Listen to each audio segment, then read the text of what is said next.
What would you do, if a stranger walked into your life wearing the one thing you thought you had lost forever? A ring, not just any ring, but the very ring that once belonged to your late mother. Tonight, you'll hear the story of a waitress, a billionaire bride, and the mystery that bound their worlds together. Stay with me till the end, because what happened after this discovery will leave you speechless. The morning rush at Maple and Steam Café was always loud. Dishes clattered, orders were shouted, and the smell of fresh coffee clung to every corner. Emily Carter, a young waitress, tied her apron tighter, forcing a tired smile onto her face. Emily had been working double shifts ever since her mother passed away a year ago.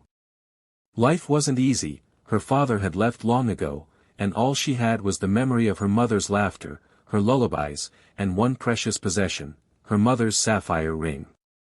But during the chaos of moving after her mom's death, the ring had vanished. Losing it was like losing her mother all over again. That morning, the bell above the cafe door chimed. The room seemed to pause. A woman in a shimmering ivory dress, her hair pinned in a graceful bridal bun, stepped in. She looked out of place in the small-town cafe, like royalty lost in a village. Some whispered, some stared. Emily froze, tray in hand. The bride sat at a corner table, elegant yet nervous. Emily walked over, pen and pad ready, but her eyes landed on something that made her heart pound. On the bride's finger, was a ring. Not just any ring. Her mother's sapphire ring. Her knees nearly buckled. The sapphire's distinct cut, the tiny scratch near the band, she knew it instantly. Emily forced herself to steady her voice. "See, can I take your order?" she asked, her hands trembling. The bride smiled faintly, unaware of Emily's turmoil. "Just coffee, please. Black." But Emily's eyes never left the ring. Emily spent the next few minutes debating. Should I ask her? Could it really be the same ring? Doubts whispered, but her heart screamed, it was her mother's. Finally, she returned with the coffee and couldn't hold back anymore.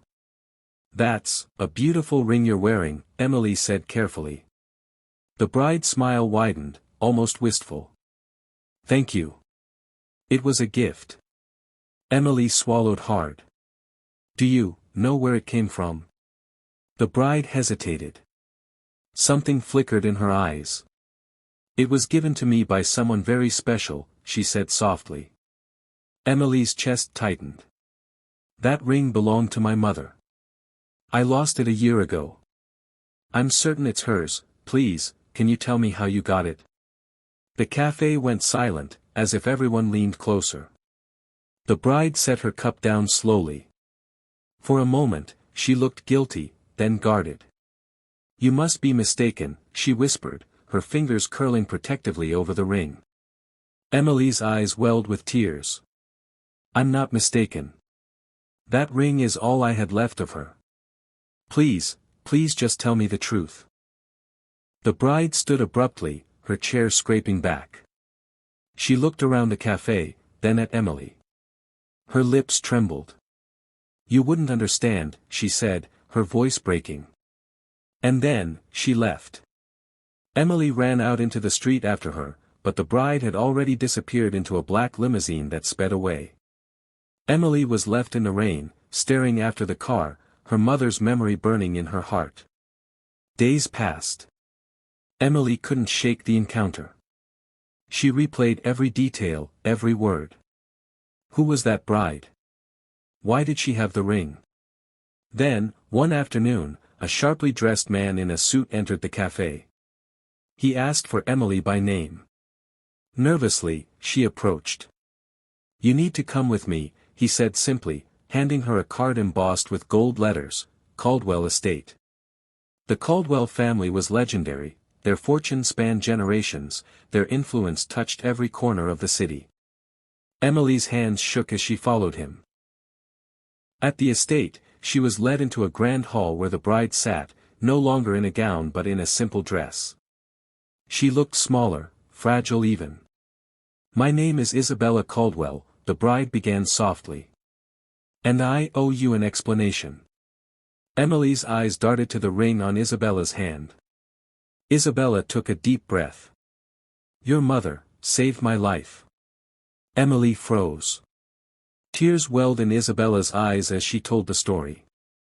Years ago, when Isabella was just a teenager, she had collapsed in the street during a panic attack. Strangers passed by, but one woman knelt beside her, held her hand, calmed her breathing, and stayed until she was safe. That woman was Emily's mother. She comforted me when no one else did, Isabella said, her voice shaking. I never forgot her. A month later, she found me again, gave me this ring, and told me to keep it as a reminder that I was strong enough to face the world.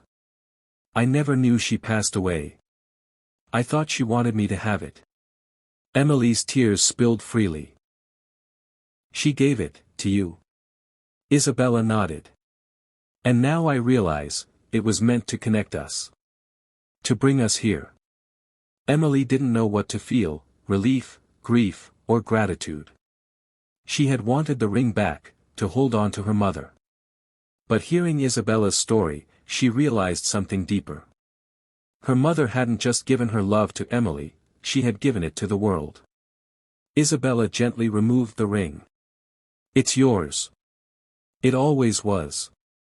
Emily stared at it, then shook her head. Keep it. My mother gave it to you. She wanted you to carry her strength. That's what she would have wanted.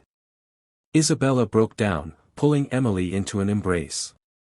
For the first time, both women felt the weight of the past ease.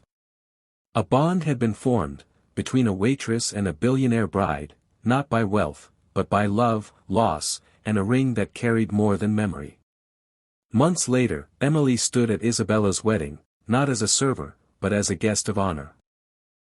She smiled through her tears, knowing her mother's love still lived on, not just in her, but in every life her mother had touched. Sometimes, the things we lose find their way back, not to be kept, but to remind us that love never truly leaves. Emily didn't get her mother's ring back, but she found something far more precious, a sister of the soul, a reminder that kindness lives longer than we do. And maybe, just maybe, what you've lost, is still out there, waiting to return to you in a way you never imagined.